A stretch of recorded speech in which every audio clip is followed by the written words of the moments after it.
So let's take a moment to talk about refugees. But before we get started, we need to set some ground rules about terminology. Because if you're talking about a subject, but the words you use mean different things to different people, then you're actually speaking two different languages and you're not accomplishing very much. Because the term I need to define here is crisis. Because there are a lot of people in the world who describe this current mass migration of individuals from one part of the world to another part of the world as a refugee crisis. And that term crisis implies somehow that it's a burden or trouble to the countries receiving these individuals. And let's not lie to ourselves. The countries that these immigrants are going to are very, very rich. And they have all the resources they need to take care of the few 100,000 immigrants that manage to make it from bad parts of the world to their part of the world. So that word crisis needs to be applied to the individuals doing the migration. Because unless you've done it, you have no idea what it's like to leave your entire society and culture and throw yourself into the unknown, hoping that what you find on the other side is better. And I think in Germany, they get that. They understand that the crisis is the individuals, and they're doing what they can to help these people. They're not talking about building a wall. They've tried that here. It didn't work very well for them.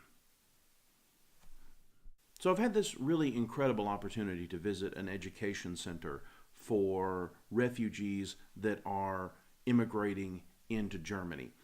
They're called Volksschulen, which is a folk high school, I think is the direct translation. But they're centers for adult education in Germany that don't offer an academic degree, but they often help adults get to a particular goal through courses.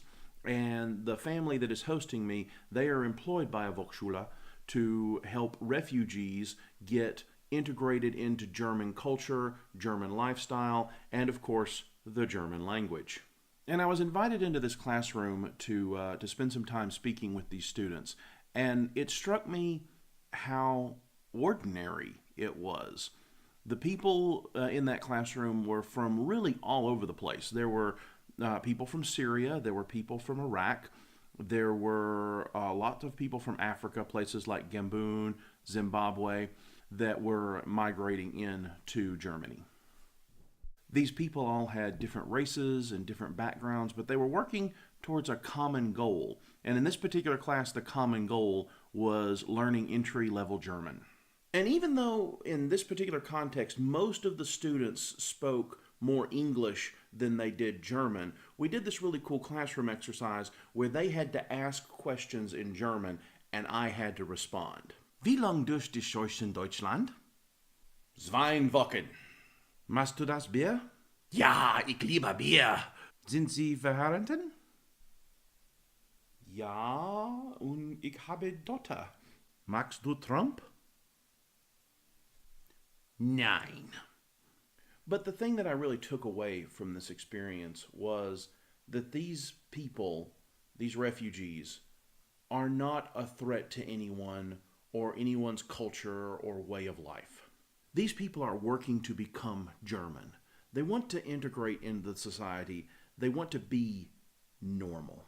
And I think those same sort of lessons apply equally to my country, because I'm beginning to realize that those people that talk about how immigrants are going to overrun America and somehow convert America into Islam or Sharia law, those people have no fucking clue what they're talking about. I'll leave you with this thought.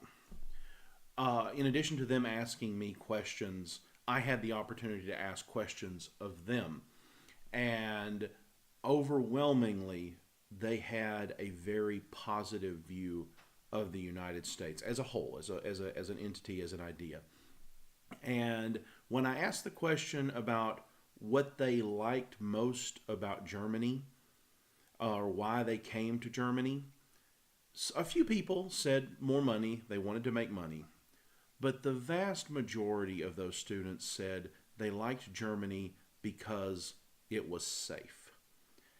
And for a Kurdish woman fleeing northern Iraq who was a teacher and had children that were doctors and dentists and had to flee because of the chaos there, or for the Syrian woman who lost her home and her husband and managed to make it to Germany with just her daughter.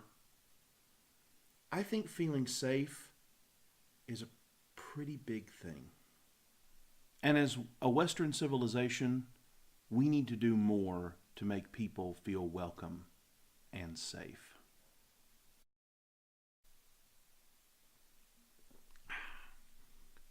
Mismatch.